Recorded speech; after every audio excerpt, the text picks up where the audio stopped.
그리고 앞뒤 좌우에 계신 분들과 반갑게 인사하겠습니다. 참 보고 싶었습니다. 인사해 볼까요? 네, 네. 오늘도 멀리서들도 오시고 또 정말 오랜만에도 이렇게 금요 기도의 자리에도 오시고 이 자리가 계속해서 회복되어져 가는 은혜가 있기를 소망합니다. 사도 바울이 로마서라는 이 서신을 기록하면서 이 복음이라고 하는 것이 예수님 믿을 때에만 필요한 것이 아니라 예수님을 믿고 살아가면서도 여전히 가장 중요하고 필요한 것임을 그는 말하고 있습니다. 바울 자신이 어떠한 존재인지를 나는 예수 그리스도의 종이다. 나는 사도로 부르심을 받았고 세상 복음이 아닌 하나님의 복음을 위해 택정함을 입었다 말하죠. 이어서 바울이 그 복음이 무엇인지를 말하는데요. 2절에 이 복음은 하나님이 선지자를 통하여 그의 아들에 관하여 성경에 미리 약속하신 것이다 라고 말합니다. 그리고 오늘 3절과 4절에선 그 복음이신 그의 아들에 관해 세 가지를 바울이 말해요. 자, 첫째로 복음이신 예수님, 그분은 완전한 인간이셨습니다. 우리 3절 말씀 우리 같이 함께 읽겠습니다. 시작. 그의 아들에 관하여 말하면 육신으로는 다윗의 혈통에서 나셨고, 빨간 글씨로 뭐라고 되어 있죠? 육신으로는, 이 말에서 우리는 예수님이 육신을 가지신 완전한 인간인 것을 우리는 알 수 있습니다. 왜 예수님이 완전한 인간이 되셔야 했는가? 여러분, 하나님은 죽으실 수가 없어요. 그리고 인간의 죄의 값은 죽음입니다. 죽으실 수 없는 하나님께서 그 인간의 죄값을 지시기 위해서는 반드시 죽음을 담당해야 했기에 뭐가 되셨어요? 인간이 되신 것입니다. 예수님이 인간이 되셨다라는 것을 우리는 사도신경에서 예배 때마다 고백하죠. 사도신경이 어떻게 시작하죠? 전능하사로 시작해서 천지를 만드신 하나님 아버지 내가 믿습니다라고 고백하고 그 이어서 예수님에 대한 신앙 고백이 있죠. 뭐라고 고백하죠? 갑자기 생각이 안 나시나요? 그 외아들 우리 주 예수 그리스도를 믿사오니 이는 성령으로 잉태하사 동정녀 마리아에게 나셨다. 이 부분이 하나님이신 예수님이 인간이 되셨다라는 신앙의 고백이에요.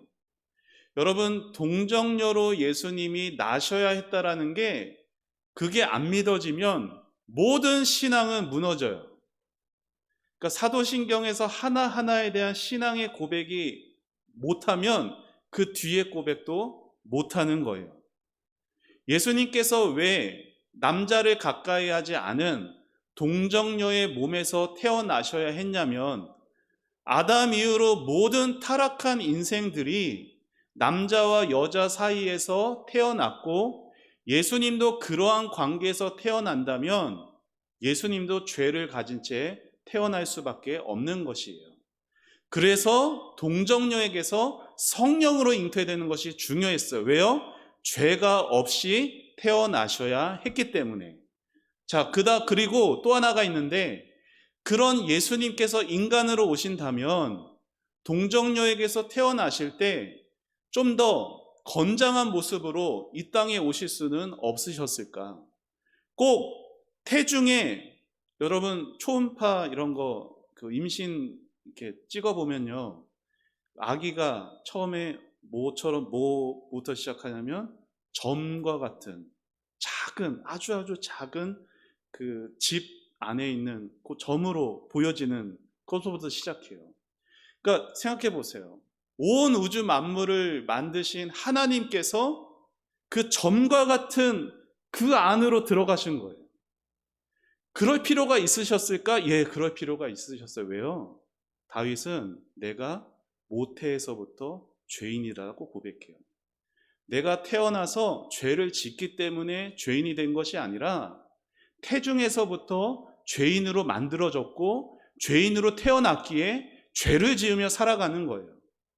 예수님께서 동정녀 마리아의 성령으로 그 태에서부터 잉태되셨다는 것은 그 모태에서부터 우리의 모든 허물을, 우리가 시작되는 거기서부터 우리의 모든 허물을 은혜로 덮어주신, 너무나 우리를 사랑하시고 은혜 베푸신 예수님을 그 고백에서 보여주는 것입니다.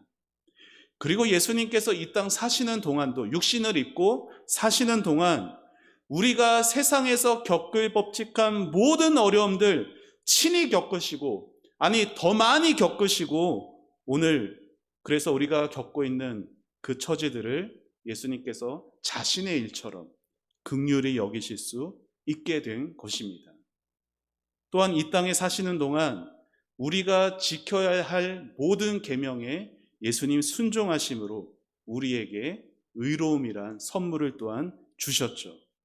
이것이 예수님이 완전한 인간이 되셔서 우리에게 주신 놀라운 은혜이자 복음의 핵심인 것입니다. 둘째로, 복음이신 예수님, 그분은 성경의 약속을 이루셨습니다. 우리 다시 한번 1장 3절 말씀 읽겠습니다. 시작. 그의 아들에 관하여 말하면 다윗의 혈통에서 나셨고, 빨간색 뭐라고 되어 있어요? 다윗의 혈통에서 나셨다라고 말해요.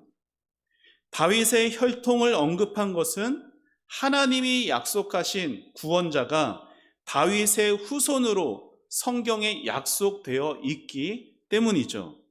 하나님께서 처음 사람이 범죄하여 타락했을 때 타락하자마자 구원을 약속하셨어요. 여자의 후손을 약속하셔서 뱀의 머리를 상하게 하겠다는 구원을 약속하셨고, 다음에는 아브라함의 후손을 통해서, 그리고 유다 지파 가운데 오실 거라고, 그리고 다윗의 후손으로 오실 거라고 약속하셨습니다. 하나님은 그렇게 신실하게 약속하셨고, 이제 때가 되어서 우리 주 예수님을 보내시어 하나님이 약속하신 구원을 이루어 주신 것이에요. 우리가 얻은 이 구원은 갑자기 주어진 것도 아니고 나의 노력으로 얻어진 것도 아니며, 하나님께서 예전부터 약속하신 것을 친히 이루신 것입니다. 이 사실을 통해 우리는 지난번에 살펴봤던 것처럼 하나님의 때는 반드시 있다라는 걸 확신할 수 있는 거예요.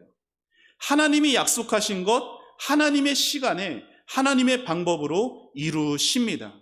하나님의 때는 성경 안에만 있는 것이 아니라 구원 사역 같은 놀랍고 커다란 일에만 신실하신 것이 아니라 한 사람 한 사람 하나님께는 예외가 없고 실수가 없고 하나님께는 그냥 뒤처짐이 없어요. 여러분 한 사람 한 사람은 하나님의 생명값 주고 사신 하나님의 귀한 자녀들이십니다. 그렇기에 하나님의 때는 나에게도 있으니 우리는 오늘을 그 때를 바라보고 믿음으로 하나님이 두신 자리에서 낙심하지 않고 인내하며 살아갈 수 있는 것입니다. 마지막 셋째로, 복음이신 예수님, 그분은 하나님의 아들이세요. 자, 우리 4절 말씀 함께 읽겠습니다. 시작.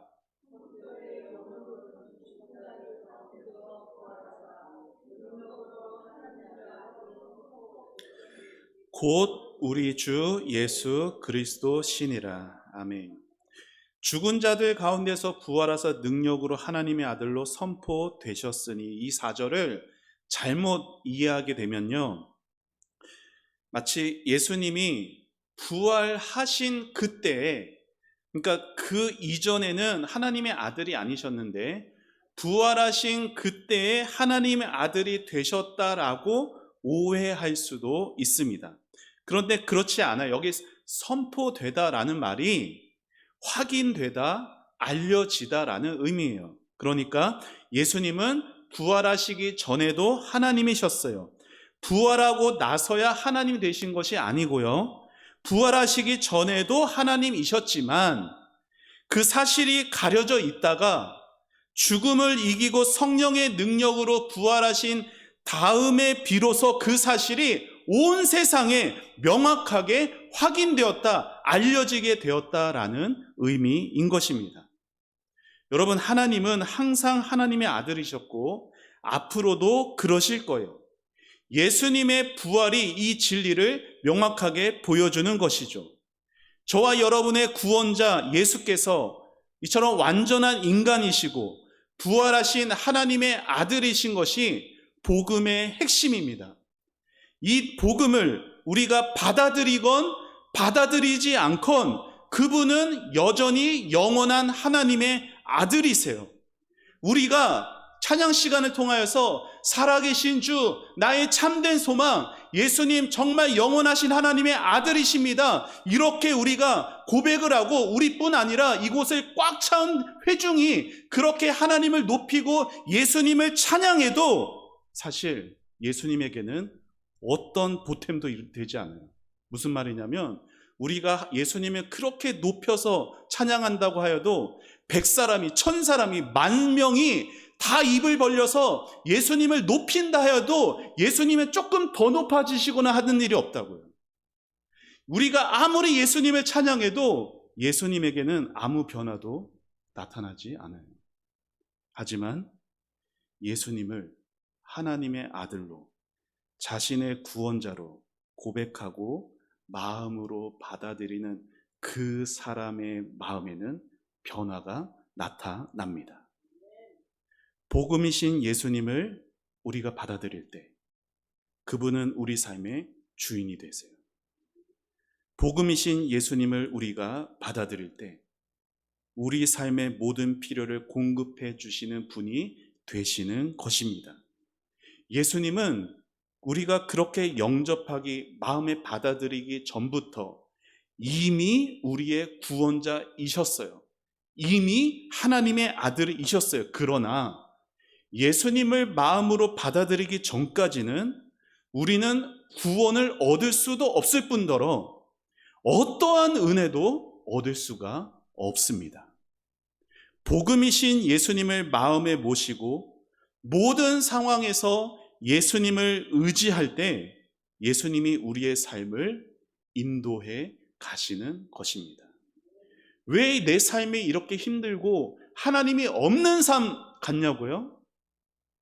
돌아보면 예수님을 아직 내 마음에 모셔드리지 않았기 때문에 이것은 구원 받았을 때만 필요한 것이 아니라 복음이 우리의 삶 곳곳에 계속해서 필요하듯이 날마다 예수님을 우리 마음에 모셔드리지 않으면 예수님이 주시는 그 은혜를 은혜인지도 모른 채 오히려 예수님을 원망하며 살아갈 수도 있는 것입니다. 유명한 찬송가 작가인 페니 제인 크로스비라는 여사가 있어요. 우리가 찬송가 중에 되게 좋아하는 많은 찬송가를 이분이 가사를 쓰셨어요. 근데 이분이 시각장애인이에요. 앞을 못 봐요. 근데 그분이 95세까지 사셨습니다. 95세까지 앞을 못 보며 살면서 무려 9천여 편의 찬송의 시를 지으셨습니다. 이분이 55세가 되었을 때 일인데요. 당시 그 크로스비 여사가 $5가 필요했어요. 지금의 $5야 한 6,000원 정도 될까요? 작은 돈이지만 이 당시에 $5가 지금의 그 시세로 환산하면 5, 60만 원 정도 되는 결코 적지 않은 돈이었습니다.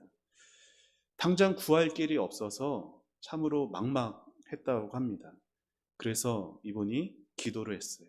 하나님 아버지, 저에게 $5가 필요합니다. 아침 내내 기도했습니다. 그리고 기도를 마치고 일어서자 초인종이 울렸어요. 어느 신사가 그녀의 동네에 출장을 왔다가 그 크로스비 여사가 그곳에 있다라는 말을 듣고 그녀의 집을 방문한 것이에요. 그녀는 만나는 사람들마다 그 환영의 인사를 하곤 했거든요. 그러니까 내 마음이 기쁘거나 아니면은 좀 무슨 어려움이 있거나 상관없이 사람들을 만날 때마다 이렇게 환영했어요. God bless your dear soul. soul은 당신의 영혼이에요. 당신의 영혼에 하나님의 축복이 있기를 빕니다. 그런 인사를 그 신사에게도 했죠. 근데 그 신사가 돌돌 말린 작은 종이를 이 여사 손에 쥐어줍니다. 앞이 보이지 않기에 이거 뭔지 몰라요. 그래서 주변에 있는 다른 사람에게 그 종이를 펴보라고 했어요. 뭐였을까요? 정확하게 5달러 지폐였습니다. 한 치의 오차도 없이 채워주시는 주님의 은혜에 감격한 이 크로스비 여사가 그 자리에서 하나님께 감사의 시를 적었어요. 그게 나의 갈 길 다가도록. 나의 갈 길 다가도록 예수 인도하시니 내 주 안에 있는 긍휼 어찌 의심하리요. 믿음으로 사는 자는 하늘 위로 받겠네. 무슨 일을 만나든지 만사형통하리라. 무슨 일을 만나든지 만사형통하리라. 사랑하는 여러분, 우리 삶이 비록 어려움이 있고 심한 고난들이 있습니다. 하지만 그럼에도 내가 나아가는 그 길이 예수님이 인도하신다라고 고백할 수 있는 것은 예수님이 부활의 주님이시기 때문입니다. 예수님을 죽은 자 가운데서 일으키신 성령의 그 능력이 오늘 내 삶에서 나를 구원할 뿐 아니라 오늘 내가 하나님께 순종할 수 있도록, 죽음을 이길 수 있도록 순종으로 믿음에서 승리할 수 있는 능력을 주시는 것입니다. 사랑하는 여러분, 우리는 우리를 위해 인간이 되신 예수님으로 인해서 위로를 얻습니다. 나의 모든 죄짐을 다 맡아주신 우리 주님, 나의 모든 처지를 이미 다 겪어보신 우리 예수님으로 인해서 위로를 얻는 것이에요. 그리고 예수님이 오신 것이 하나님이 약속하신 것을 이루신 것이기에 오늘도 우리는 부족함이 있고 하나님 앞에 아무 자격이 없지만 여전히 나를 신실하게 사랑하시고 여전히 나에게 이루신 하나님의 뜻을 이루어 가시는 하나님 바라볼 수 있는 것입니다. 또한 예수님이 부활하신 하나님의 아들이셔서 오늘도 우리 삶에 성령으로 함께 하시고 반드시 승리로 인도하실 것을 바라보며 믿음의 삶을 살아갈 수 있게 하십니다. 그렇기에 여러분의 갈 길을 인도하시는 우리 예수님을 믿는 믿음으로 살아가시기를 축복합니다. 어려운 일 당할 때 우리의 주님이신 예수께서 족한 은혜를 주실 것이고, 심히 고난하고 지쳐나갈 때도 반석을 터뜨리시는 샘물과 같은 은혜를 부어 주실 것입니다. 그렇게 예수님과 동행하는 삶, 예수님을 의지하는 삶, 예수님께 모든 은혜를 얻는 복된 믿음의 삶이 다 되어지시길 예수님의 이름으로 축원합니다.